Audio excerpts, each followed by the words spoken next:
ദേശീയ തലത്തിൽ ക്യാമ്പസ് പ്ലേസ്മെന്റുകൾക്ക് തിരിച്ചടി നേരിടുന്ന കാലത്തും വിദ്യാർത്ഥികളുടെ ജോലി നേട്ടത്തിൽ മിന്നിത്തിളങ്ങി കോഴിക്കോട് NIT.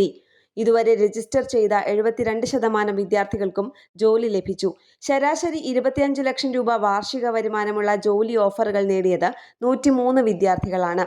ഈ വർഷം ഇതുവരെ നടന്ന പ്ലേസ്മെന്റ് ഡ്രൈവുകളിൽ രജിസ്റ്റർ ചെയ്ത 930 വിദ്യാർത്ഥികൾക്കാണ് ജോലി ലഭിച്ചത്.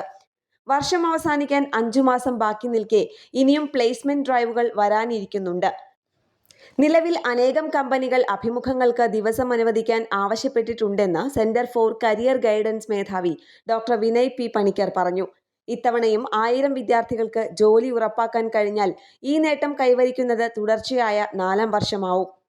മാനുഫാക്ചറിംഗ്, കോർ എഞ്ചിനീയറിംഗ് മേഖലകളിലാണ് ഈ വർഷം ജോലി സാധ്യത തുറന്നത്. ശരാശരി 18.66 ലക്ഷം രൂപയാണ് ഈ മേഖലയിൽ വാർഷിക ശമ്പള ഓഫറുകൾ വന്നത്.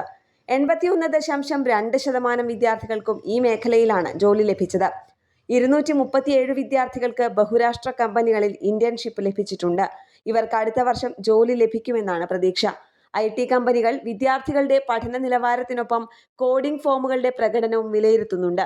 വിദ്യാർത്ഥികൾ ചെയ്ത പ്രൊജക്ടുകളാണ് കോർ ബ്രാഞ്ചുകളിലെ ജോലികൾക്ക് പഠന നിലവാരത്തിനൊപ്പം പരിഗണിക്കപ്പെടുന്നത്. ന്യൂസ് ഡെസ്ക് കേരള പ്രണാമം.